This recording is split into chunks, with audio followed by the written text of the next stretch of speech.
Hello, good afternoon, good evening, everybody, wherever you are in the world. Delighted to have Dyer back on with us. He's been a friend of the channel for many years. He's a prolific author, specializing in esoteric Hollywood and conspiracy research of the caliber that has blown my viewers' minds for years. He also works with Alex Jones, and I'm going to play the Alex Jones reaction. But before we do that, I'm just going to show Jay a little montage of all of the latest news stories on the Jeffrey cover-up, and we're going to get his thoughts on that. And you viewers, this should get you up to speed on all of the most recent developments in the last 24 hours. So let me just make this big, and I'll play it. Here we go. President Trump not happy getting a Jeffrey Epstein question at the White House today. And are people still talking about this guy, this creep? On Monday, the DOJ released this video of Epstein's federal jail cell the night the disgraced financier died. But the time code jumps just before midnight. Attorney General Pam Bondi explaining. And what we learned from Bureau of Prisons was every night the video reset, and every night should have the same minute missing. Together with the video, I gotta stop there, Jay. What do you think about Pam Bondi's reset line? I don't know what the problem is. Everybody thinks this is a big deal. Who's this guy? Jeffrey Epstein. Who is this? This creep. Never heard of him. Probably doesn't exist. I don't know if you think he does. Probably not a real guy. Why do you care? Let's get back to the business. Yeah, I mean, this is so silly. Like, it's just like this is like a warp speed level fail. Honestly. I'll continue. What was I? Let's see. DOJ issued an undated and unsigned memo confirming Epstein died by suicide and that he did not have a client list to traffic underage girls. The statement and the video triggering backlash from normally loyal Trump allies. Right-wing influencer Laura Loomer wants Bondi fired. Alex Jones saying no one is buying this. The DOJ is attempting to debunk conspiracy theories that have swirled since Epstein's death in 2019, spread in part by some administration officials, including now Deputy FBI Director Dan Bongino. That apparently 170 plus people on his client list may be outed in the coming days. In February, Bondi was asked on Fox News about a possible client list. It's sitting on my desk right now to review. That's been a directive by President Trump. Bondi responding to that appearance today. And my response was, it's sitting on my desk to be reviewed, meaning the file along with the JFK, MLK files as well. Helping fuel the backlash, Elon Musk. In June, he alleged President Trump was named in the Epstein files, later deleting the post. The president has repeatedly denied any wrongdoing. Tonight, Musk hammering the administration, questioning how it can be trusted. For now, it seems an attempt to put the conspiracies to rest is having the opposite effect. Stephanie Gosk, NBC News. Wow. All right, Jay. Well, as you're seeing this unfold, what's going through your head, man? Well, again, it's like a huge fail. I can't believe that this is the course that they chose to take, given how recent it was that everybody remembers. Pam Bondi saying there's tens of thousands. What did she say? 10,000, thousands of videos of, you know what, with Jeffrey and others. And I mean, I just found the clip on Twitter today. Like, it's still going around, has 5 million views of her saying, you know, we have this information, terabytes of data. And, you know, I don't know what to do with it. I guess, you know, it's going to be made known. It's going to be public. This is, you know, one of the campaign promises. It's one of the things that we didn't, we thought that, you know, in the campaign period, Trump was going to do. Now, I'm critical of Trump. I don't have 100% support of Trump. I think he's made some huge gaffes. I think he's done a lot of good things too, but this one is pretty bad. I think this was really foolish to do it this way. But I think we all kind of know that, you know, Epstein seems to have a very clear connection to Ehud Barak and countries in the Middle East, and probably essentially being mainly the blackmailer in chief for that entity. And, you know, when Netanyahu shows up, things get done the way that they need to get done. Right. So I think that's pretty telling right there. So when Epstein first got arrested and Acosta comes in, says it's above my pay grade, Epstein is intelligence, and now in direct contradiction to that, we're getting told that there's no evidence of intelligence, there's no client list, there's no conspiracy. So did Acosta just pull that out of the clear blue, that he was directed to give Epstein the Florida stockade treatment as opposed to going onto a proper prison yard and having to explain himself to the Aryan Brotherhood prison gang? Well, if we look at Whitney Webb's book, Volume 2, which is about Epstein, which is a really good book, same publisher as my publisher of Esoteric Hollywood, Webb talks about the long-standing connections that everyone around Epstein, including Epstein, had their entire lives, going back even to Maxwell, Robert Maxwell, in terms of intelligence. So first of all, everyone around this person, even before he came to exist, his very ethos out of which he comes with the Robert Maxwell, Ghislaine Maxwell background, they're all intelligence and or in some way involved in the blackmail stuff. You've got Donald Barr, who was OSS. You've got William Barr, CIA. They're working directly with him. You've got Maxwell essentially being an operative of the Rothschild entity. They taught him and raised him and sort of groomed him to be a corporate takeover artist, a viper, basically a corporate takeover viper. And then we find out that, you know, Jeffrey, when he comes around, when he's brought into this operation, he just happens to have multiple passports, multiple, you know, he's got the Saudi Arabian passports. He's got all these different, and that obviously suggests, you know, clear intelligence ties.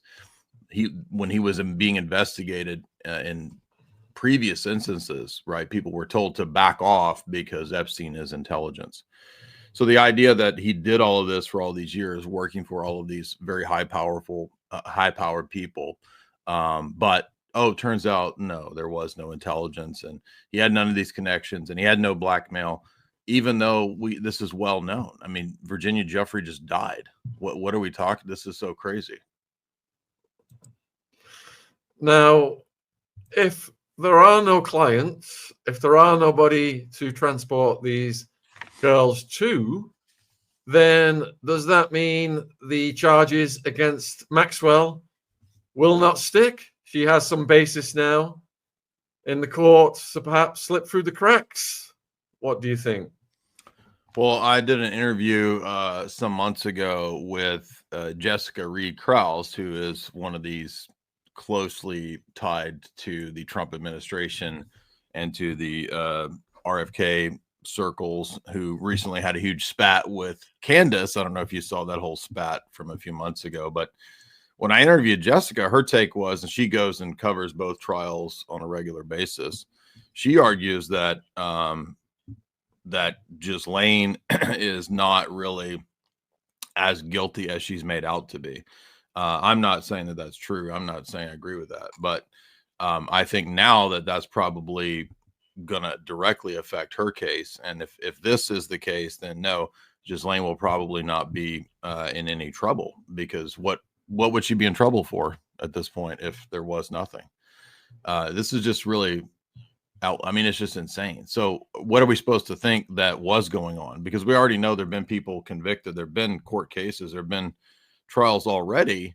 Are we supposed to think that all of that was completely manufactured? It was all fake? Like, it's just so preposterous. Like, it's a level beyond when they tried to put over on everybody that he didn't, that he killed himself, right? This is like a level beyond that of gaslighting the public, which is pretty wild, because you would think that they wouldn't go this route, but maybe they were forced to go this route. Now, Alex opines that there might be there might be use of the material. In other words, if this material did exist, if it wasn't deleted a long time ago, like some people think, then the potential, I guess, or the temptation to use this material might be too much, too heavy of a temptation.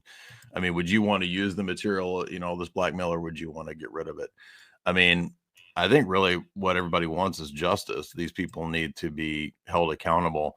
But once again, we see that the elite have a separate set of rules where they're not accountable, but anyone else, middle class, lower class, we're all held to, the strictest. I mean, you go to jail if you mess up on your taxes, right? So, but no, if you run a giant, child grape blackmail scheme, you're good. Don't worry. So same with Diddy. That was same with Diddy, by the way. I mean, it's the same. You've got, FBI connected Comey girl in there covering up, getting rid of that whole scenario. So in the exact same week, we've got two of these people getting away with it. Indeed. And viewers, all of Jay's links, I'm going to put them in the live chat right now. Please support his work. And if you're watching on replay, they're in the description box. He's got his YouTube channel, website, book, X, etc. So I'm going to play some of the Alex Jones reaction. And while I do so, viewers, if you've got any questions for Jay, please put them in the chat and we'll get them to him while we're live. And let me just get Alex on the screen because Jay works with Alex. So it'll be interesting to find out what he thinks of this. So now, by coming in and being part of the cover-up, the Trump administration has become part of it. I mean, it's just you cannot see it any other way. So I just got to the office. I'm going to go throw up, actually. And this only happens every few years when something really, really bad happens or something. I mean, I'm physically going to puke probably right now. My mouth is watering right now. It's because I have integrity. And, I just really need the Trump administration to succeed and to save this country. And they're doing so much good. And then for them to do something like this, tears my guts out. And so Alex looks really broken right now on that, Jay. What kind of a toll has this taken on him and everyone over at InfoWars? I mean, I think, again, I heard Alex yesterday talking about it. He said he thinks that probably Trump just caved into the possibility of utilizing this information, and that, it's like the Ring of Mordor or something like that. But I don't know what's going on in the Trump administration. I don't. I think that probably the best explanation is that when it comes to foreign policy and certain things like something touching Israel or something like that, the U.S. is very limited in where it can go because there's a lot of blackmail and there's a lot of power. And so if there's, if you have a situation of people like Ehud Barak, many times, according to Israeli news, visiting Epstein over the years, that's a clear indication of at least one of these players in the blackmail, as well as even former members of IDF and Mossad. Ari Ben Menashe has gone on record in many interviews saying that he thinks that that it was an Israeli blackmail operation, and probably not just Israel, but also perhaps British intelligence, perhaps FBI, perhaps CIA, perhaps all of these were working and using him to some degree. So I think that Alex is, grappling with, again, I think it may not be as damaging in terms of people's health as warp speed, but I think this is like a warp speed level fail for the Trump administration. And I think Alex has taken that pretty hard because it makes it very difficult if you want to stand on principles and have integrity and not play politics and just follow a cult of personality. And unfortunately, a lot of people in the Trump domain, they'll sacrifice their principles for a cult of personality. And, that's human nature. That's the way the politics works. But I think we need to move towards being principled. And when people do something good, that's good. When they do something wrong, that's wrong. Rather than left, right, it needs to be a right, wrong paradigm, not left, right paradigm. Thanks for the questions coming in, folks. Please keep them coming in. Michelle wants to know if there's no list, what were the folders about? I was going As to say, in remember the- those binders, those fake ass binders that were like an obvious yeah, psyop? phase one. Like, Phase and, one. yeah, I think in the binders, didn't we see that it was like everything that was already out? So it was just a sort of a photo op, basically, right? So do you find it personally disconcerting that we have these politicians who promise all of these things, and as soon as they get in power, they do the complete opposite? Our hopes are raised. We think they're going to make some inroads against the deep state, and it just seems that the deep state takes control. And like, was it Putin who said the president may think he can do all these good things, but when the men with the suits come and visit him in the briefcases, then things change overnight. JFK stood up. Look what happened to him.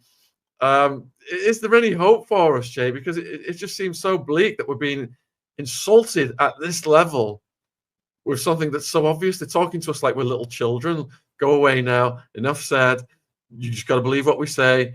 Don't be looking into this any further. That's kind of the attitude of these people. Well, you and I are, middle-aged, so we've seen enough of this that we know that, ideology and being an ideologue doesn't get you very far in politics, because politics is all about compromise. So just apart from the conspiracy stuff, I mean, you don't really get into power without the art of the deal and making various compromises. So I'm sure at one level it's just politics as usual and things going on in the background. For example, I mean, there's always things going on in the background that we don't know and we can't see. For example, in the case of Iran and Israel, people don't know that there's a couple operations that Victor Ostrovsky mentions in his books where Israel was actually arming and doing arms deals with Iran, which is a part of the story that no one ever talks about. We don't hear the stories about how British intelligence helped the Ayatollah Khashoggi come to power, who was the mentor of the Ayatollah nowadays. So Khomeini was mentored by Khashoggi, for example. This is the previous Ayatollahs, but we don't hear this side of it. So we're always given these sort of like piecemeal pictures, and who knows what background deals are made. I mean, if Netanyahu is saying that Trump should be given the Nobel Peace Prize this week, then that to me suggests that I mean, I think it's just kind of the way politics is. I don't mean to be blasé about it or black-pilled or something like that, but that just seems to be the reality of how it works at that level. And so if some good things happen, then, we can, I guess, be glad that some good things happen. And if they fail, we can expect that anybody in power is going to have to do the, I'm not saying it's right. I'm just saying that this is how power works. Like, they're going to have to make these compromises and do these deals, and who knows what the background threats are, like you're pointing at with the briefcase and the, and if they go too far, yeah, exactly. I mean, if you remember, it came out in the JFK files that James Jesus Angleton had a back door to Israel, and all the intelligence that the CIA was getting, it was sent directly to Israel. So that's another key element, I think, to what happened with JFK, and that that had to do with the nuclear program, Dimona, and all these different things surrounding the nation state of Israel. It's a big part of it. I'm saying it was the only part of it, but there was other interests as well. Organized crime had an agenda against Kennedys and so forth, and I don't even think the Kennedys are that great. I just think that that's the reality of politics. You can have organized crime fighting another organized crime. That doesn't make one guy good, one guy bad. That's just the reality of it. You know this. By the way, I watched your documentary with you and Sammy. That was really good. Sons of Ecstasy. Thank you. So you got a question here relating to Netanyahu. Does the fact that Netanyahu is meeting Trump instead of facing international court mean that he is a more important puppet in this sinister play and has survived so long? Thanks, Jay. Well, it's funny. I went back and I read a bunch of older Likud strategies, and if you go back to what's called the Oded Yanon Greater Israel Project, that was 1982, and in that plan they were really talking about sort of a proto version of what would happen in the Middle East now. So, you know, Netanyahu is an interesting character. He spent a lot of time in the U.S. I think he's had a couple different U.S. names and identities. He's almost kind of a halfway